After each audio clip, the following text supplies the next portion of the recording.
He's also connected to Epstein, so he's in the files because they were best mates.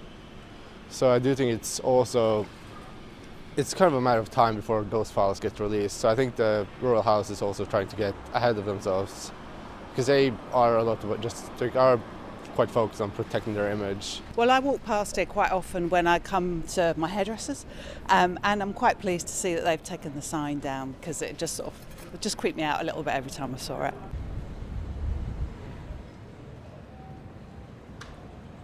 No, it doesn't change my opinion. No, I still think the royal family are really good for the country, definitely. If we're looking at it under the scope of the law, then he should be prosecuted under the same sort of due process as any other member of public would be, or the British citizen would be under our laws. But I guess it doesn't work that way in this world, I guess.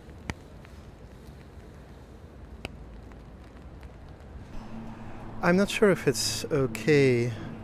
There hasn't been any crime that he committed, isn't it? So I'm not sure if it's not too strong before he actually kind of proven to committed any crimes there.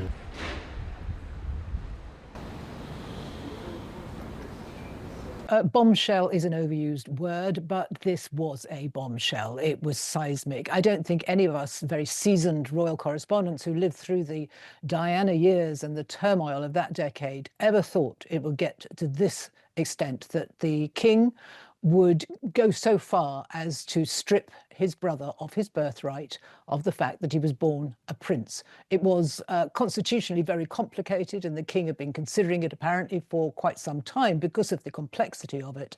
But it was such a decisive move, and a ruthless move, I would say, by the king. And I think it's completely untenable that he should still be eighth in the line of succession. Clearly, it's extremely unlikely that he will become the heir to the throne. But the very thought that Mr. Mountbatten Windsor could become king of this country and 14 realms is clearly preposterous. There are moves afoot, I think, in Parliament to try and get him taken out of the line of succession, but there seems to be no mood at the moment to do so. I think it needs to be done. The Queen was included in this statement. She was part of it, and she wanted it to be known that along with Charles, her focus, her sympathy has always been and remains with anyone who has suffered abuse. I mean, Camilla has campaigned tirelessly, as has the Duchess of Edinburgh, Sophie, for women who are sexually abused or undergo domestic abuse. And it's so important to both of those women to stand up and say that they could no longer be associated with, in Camilla's case, the brother-in-law. She'd be so proud. He's just Andrew. He's no longer a prince. And she is celebrating from the heavens right now, saying, I did it. This normal girl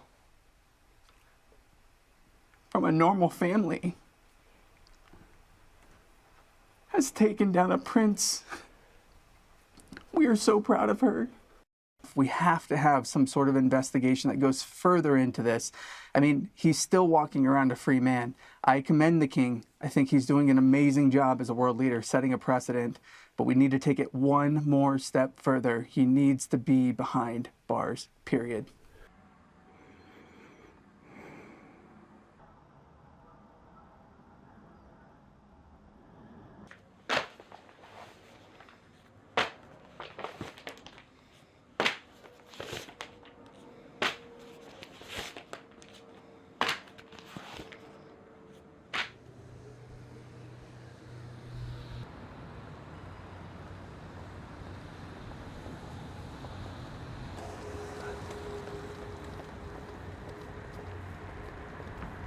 I think it's the right thing, but I think there's just too much publicity and noise about it. I think it just needs to be taken out. He needs to be stopped talking about.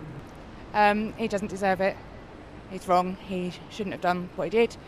And he should be sent to the US to face the charges that he should face. It should never have happened until he's been proven guilty. At the end of the day, this is just typical media shite, isn't it? Excuse that. Yeah. But it's just shite. They've gone for him. Witch hunt. I think it shows that Andrew is no longer protected by the royal family. He was deeply protected by Queen Elizabeth II. He was absolutely her favourite.